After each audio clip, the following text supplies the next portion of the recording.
Roy Suryo CS. Kami diskusikan ini bersama para narasumber di studio kami. Penuding ijazah palsu Jokowi, Roy Suryo sekali lagi bergabung lagi bersama kami. Hai Mas Roy, apa kabar? Alhamdulillah Mas Tifal. Terima kasih sudah mau bergabung bersama kami. Iya, dan sekali lagi juga bergabung lewat sambungan dalam jaringan Wakil Ketua Umum Projo Freddy Alex Damanik. Bang Freddy, apa kabar Bang?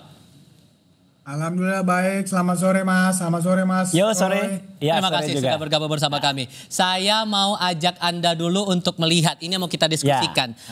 Bang Rismon Sianipar di tanggal 31 sempat mencuit di akun X menyebut bahwa untuk aduan terhadap skripsi Pak Jokowi ini sebagai peperangan baru. Anda bilang ini memang kelasnya sudah level peperangan dan kenapa bahasanya perang? Bukan, ini kan ya itu bahasanya Bang Rismon aja. Nah ya. ini nih.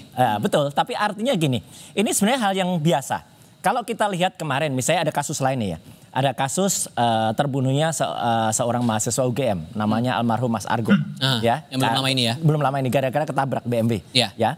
Tidak hanya kasus tabrak yang kemudian itu diusut. Tapi ternyata kemudian berkembang menjadi ada pergantian plat nopol, ya kan? Nopolnya tadinya plat F Bogor, kemudian diganti menjadi B. Itu diusut lagi. Nah sama dengan ini. Jadi artinya bukti-bukti itu nanti akan selalu ketemu. Misalnya pertama soal ijazah. Jangan kaget kalau kemudian nanti ternyata ketemu skripsinya. Jangan kaget kalau kemudian ketemu lagi koran kemarin, koran Kedaulatan Rakyat. Yang sudah bisa kita pastikan 99% itu adalah palsu, ya, karena itu hasil. Dan hari ini juga Bang Rismon dan kawan-kawan, ada juga Dr. Taufik, itu lagi berada di desa namanya Wonosegoro. Wonosegoro itu di Boyolali. Clear betul, Wonosegoro belum pernah ada digunakan KKN tahun 83. Karena desa Wonosegoro itu baru ada tahun 2007. Jadi kan artinya ini kabar bohong lagi. Tapi kalau dibilang ini peperangan apa nggak berlebihan nih? Ya itu kan bahasa saja lah. Kan ada orang bilang ada kemudian kalau kita cari tiket sekarang. Apa istilah orang cari tiket sekarang? War, iya kan perang juga. Jadi ya itulah bahasa-bahasa gimmick lah itu, no problem lah soal. Bung Freddy, berlebihan nggak kalau ini dibilang war kalau menurut Bang Rismon? Nggak apa-apa, mau war, mau bom atom, mau apa nggak apa-apa, bebas aja uang negara demokrasi kan begitu. Yang pasti kan Pak Jokowi dia bilang kita layani, itu nggak masalah, silakan aja mau dilaporkan skripsi. Ya, kalau saya sih kan saya percaya pertama percaya kepada Pak Jokowi. Yang kedua saya percaya kepada lembaga-lembaga yang kredibel ya, terutama dalam hal ini UGM sudah menyatakan skripsi Pak Jokowi asli benar, kemudian Bareskrim juga saya percaya dengan itu. Kalau Mas Roy dan kawan-kawan Rismon segala macam mau mempermasalahkan itu secara hukum, ya silahkan saja, nggak apa-apa, diladeni. Sampai bilang Pak Jokowi tak ladeni, itu konteksnya sudah level serius atau sebetulnya respon santai dari Pak Jokowi menurut Anda Bang Freddy? Gini, kalau Pak Jokowi ya beliau mengatakan secara kehidupan sih beliau nggak terganggu dengan ini, cuman ya, dia kan harus membela diri, ya dikatakan ijazahnya palsu, itu kan udah menyorong kehormatan, martabat segala macam. Jadi bukan masalah ini sudah sampai ke tahapan apa, tapi ya kalau memang ada yang melakukan hal seperti itu, menyerang dia, ya harus dilayani, nggak mungkin kabur kan begitu. Pak Jokowi itu presiden 2 periode, masa sama Rismon, Roy dan kawan-kawan takut ya nggak mungkin lah kan begitu. Sampai dibilang Pak Luhut juga tadi, Anda mungkin juga sudah dengar ya, apa masalahnya buat Indonesia tuh Mas Roy? Emang kenapa lagi harus digulirkan lagi soal ini? Ijazah aja urusannya belum beres. Bukan digulirkan lagi, ini satu rangkaian sebenarnya. Dan Indonesia tuh harus kalau etik saja tidak punya, kejujuran saja tidak punya, ya ini kan masalahnya kan kejujuran dan kenegarawanan. Kalau orang kejujurannya tidak ada, ya kenegarawanannya diragukan, ya hancur bangsa ini, gitu loh. Makanya kami ketuk sekarang kejujurannya seperti apa. Dan alhamdulillah kayak Pak Kasmujo sudah mulai jujur. Besok akan muncul nama-nama, tunggu saja nama-nama dari UGM yang akan kemudian memberikan testimoni soal ijazah ini. Itu kejujuran-kejujuran orang yang akan muncul. Nama dari harian KR yang nanti akan membuktikan kalau ya itu hariannya tidak benar, itu hariannya yang benar ini. Artinya gini. Orang-orang yang kita percaya, saya percaya kepada Bareskrim, insya Allah ya. Tetapi jangan sampai kalau ada orang yang memanfaatkan Bareskrim untuk kemudian memberikan bukti-bukti yang tidak benar, palsu. Kan kasihan Bareskrim. So, kalau Anda maunya apa? Kalau ini ijazah saja belum selesai urusannya di polisi. Itu gimana kemudian dengan skripsi ini? Anda arahnya mau kemana? Loh, kalau skripsi jelas 99,9% kami sudah pegang itu primary evidence-nya. Itu jelas-jelas 99,9% palsu. Karena tidak ada lembar kemasan, tidak ada lembar pengujian. Jadi jangan sampai institusi besar, institusi kami, alma mater kami, itu ditumpangi oleh oknum-oknum yang kemudian menggunakan nama UGM. UGM benar-benar dipertanyakan dalam hal ini. Sayang banget. Bang Freddy, Anda menangkap ini arahnya kemana ya? Ke ijazah kan kasusnya masih belum tuntas sepenuhnya karena masih ada perdata juga, dan sekarang mau diadukan juga Pak Jokowi soal skripsi. Anda menangkap arahnya mau kemana ini? Iya, seperti yang saya katakan tadi, justru apa yang dilakukan Mas Roy dan kawan-kawan ini menunjukkan justru memang niatnya mereka itu niatnya jahat, memang benar-benar ingin menghancurkan Pak Jokowi, mendelegitimasi Pak Jokowi. Itu kan dari situ kan kelihatan. Jadi apa yang dilakukan Mas Roy ini ya serangan-serangan terus itu bertubi-tubi kan tujuannya memang karena narasi kebencian. Ya, narasi kebencian ya nggak apa-apa. Kalau ada apa di balik kepentingan ini ya mereka yang paling tahu. Ya ada yang mengatakan memang saya juga mendapat informasi banyak pihak yang menelpon saya. Ya selain politik memang ada kepentingan bisnis di sini. Tapi saya juga ini orang yang mengatakan itu nggak berani bersaksi. Saya nggak bisa membuktikan, tetapi saya tidak menuduh siapapun kan begitu.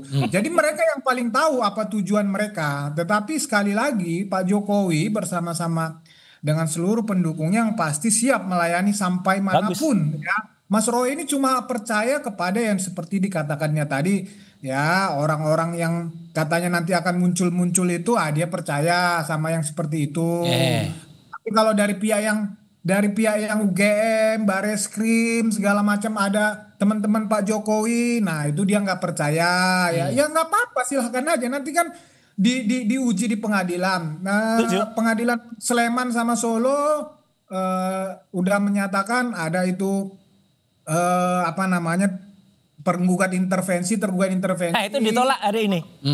Ya sama di Sleman juga ditolak. Jadi artinya jadi hukum ini bisa dipakai bisa dipakai untuk membuktikan, untuk memastikan ya segala sesuatunya itu bahwa benar menurut hukum kita. Jadi nggak apa-apa, kita tunggu aja. Tapi kalau kemudian alasan Bang Rismond ini mengadukan skripsi Pak Jokowi ini palsu dengan alasan teknologinya belum eksis, penggunaan Times New Roman menjadi font dalam skripsi itu belum eksis di era Pak Jokowi kuliah. Itu benar kalau gimana? itu.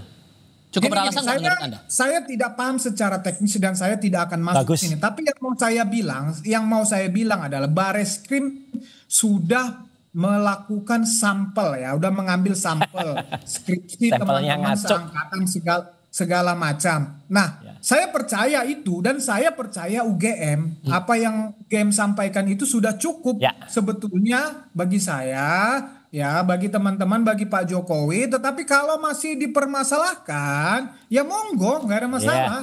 Oke.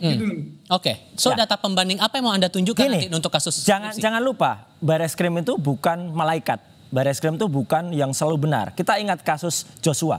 Ketika kemudian kepolisian mengatakan itu tembak-tembakan, artinya kemudian ada lembaga independen. Ini nanti mungkin juga ada yang membentuk tim pencari fakta untuk independen.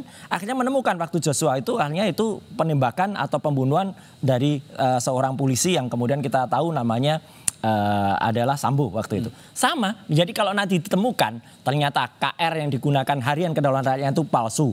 Kemudian bukti-bukti lain ada form-form itu palsu yang dipakai, ya harusnya Bareskrim ini tahu diri dan kemudian dievaluasi. Ya, ini dalam rangka cinta kita terhadap Bareskrim. Dan tadi yang disebut bahwa ada tuduhan tadi, ada tuduhan, ada bisnis itu. Saya udah pastikan di meja ini kan, Mas Tifal. Saya pastikan 2 orang yang kemudian memastikan itu ya, menyatakan itu, Ngabalin dan Sylvester. dua-duanya nggak berani bersumpah. Satu di bawah Quran nggak berani, satu di bawah Alkitab nggak berani. Bohong kan mereka berarti. So kalau kembali ke pertanyaan saya tadi, data pembanding apa yang mau Anda tawarkan? Banyak. Bisa mengajukan masalah skripsi? Misalnya soal skripsi itu ya, itu jelas. Ada skripsi tahun-tahun 80 yang juga angkatan 80 ya, yang kemudian lulus 85, yang kemudian kita bandingkan. Kalau soal ijazah jelas, ijazah 1115 Fronojiwo, ijazah 1116 almarhum Hari Mulyono, ijazah 1117 Sri Multiningsih itu jelas tidak identik dengan ijazahnya Jokowi 1120. Nah sekarang ijazah yang dikemukakan oleh Barreskrim itu nggak jelas ijazah nomor berapa, ya kan? Makanya kita buka. Ayo kalau Barreskrim punya ijazah yang katanya identik dengan ijazahnya Jokowi, buka semua. Jadi kita buka-bukaan aja, kemudian semua digelarnya secara analog. Bahkan dengan digital kayak kemarin. Kalau digital kemarin kan nggak jelas. Digelar dengan gelar perkara terbuka. Kayak misalnya gelar perkara yang misalnya ada, oh ini loh pisaunya, ini loh skripsinya, ini loh apa, digelar terbuka. Orang boleh nonton, wartawan boleh motret. Itu mungkin akan clear kasus ini. Bang Freddy, menurut Anda akan ada peluangkah untuk diuji skripsinya? Sebelumnya kan udah ijazah Pak Jokowi. Sekarang skripsinya kemungkinan bakal diuji. Anda yakin nggak akan sampai ke sana? Ya skripsi kan juga sudah diuji ya oleh Barreskrim ya, Mabes Polri. Nah, seperti yang disampaikan Mas Roy tadi, saya yakin nanti di proses hukum di Polda Metro Jaya akan melakukan kembali uji itu tersebut termasuk ijazah. Tapi saya nggak tahu kalau skripsi ya, kalau mereka mengikuti yang di di Barreskrim bisa saja. Toh juga ini laporan-laporan ini juga semua sudah menyatu di Polda Metro Jaya. Menurut saya sih langkah yang bijak dari Polda Metro Jaya untuk menyatukan ini, dan saya yakin nanti mereka akan melakukan secara terbuka ya, gelar perkara secara terbuka ya. Kita juga mendorong lakukan itu, undang nggak apa-apa, undang para telapor, nanti kalau ada tersangka diundang ya, kalau mau naik P2 P21 atau mau naik sidik diundang, dibabarkan ya, seperti nggak apa-apa. Nggak usah ada yang ditutup-tutupi, nggak usah ada yang ditutup-tutupi. Bila perlu memang kalau dibuka kepada pers, media, silahkan aja. Tapi saya yakin polisi itu juga sudah punya mekanisme, punya prosedur, dan ada dasar hukumnya kan, peraturan Kapolri segala, mereka akan mengikuti itu. So keyakinan Anda kasus ini, kasus yang dituding skripsi Pak Jokowi palsu ini bakal berlanjut atau tidak? Harus. Maksudnya kan mereka belum lapor. Kalau mereka mengadukan, Anda yakin bahwa polisi akan menindaklanjuti atau tidak? Kalau menurut keyakinan Anda? Ya harus ditindaklanjuti, namanya melapor warga negara Indonesia. Tapi kan seperti tadi, ada yang layak naik ke sidik atau dilakukan penyelidikan dulu, ya seperti Barreskrim kemarin. Ya ternyata enggak layak naik, nah, ini karena tindak pidana. Nah nanti di yang Polda Metro Jaya kan sama, sekarang sedang penyelidikan. Kalau naik sidik ya naik, jadi ya mengikuti proses saja Mas, nggak ada masalah. Sama-sama kita kawal, publik sama-sama mengawal ini, Mas Roy kawan-kawan sama-sama mengawal ini, biar terbuka secara transparan. Bung Ray singkat saja. Iya, ini saya bilang makanya semua narsum itu harus update ya, jangan kudet ya gitu. Satu, yang di Barreskrim sudah ada perkembangan baru Mas Freddy. Jadi ada surat tentang kalian lapor Wasidik kan? Ya, sudah ada jawaban dari Wasidik. Sedang dipertimbangkan untuk jalan terus. Jadi itu satu. Yang kedua, tadi siang juga Pengadilan Negeri Solo sudah menolak intervensi dari teman-temannya Jokowi. Jadi itu juga berkembang juga. Ya, jadi artinya alhamdulillah ini sudah mulai ada titik terang, dan sekali lagi kata cuma satu, Mas Tifal dan Mas Freddy dan semua pemirsa Kompas TV, kejujuran itu yang kita utamakan. Apapun itu di bawahnya adalah soal kejujuran dan kerawanan. Itu yang kita tuntut. Tidak ada personal, mau itu Jokowi, mau itu siapa, kalau nggak jujur ya harus kita lawan. Mas Roy, Bang Freddy, terima kasih sudah mau hadir dalam diskusi kami kali ini. Sehat selalu untuk semuanya. Terima kasih. Dan terima kasih juga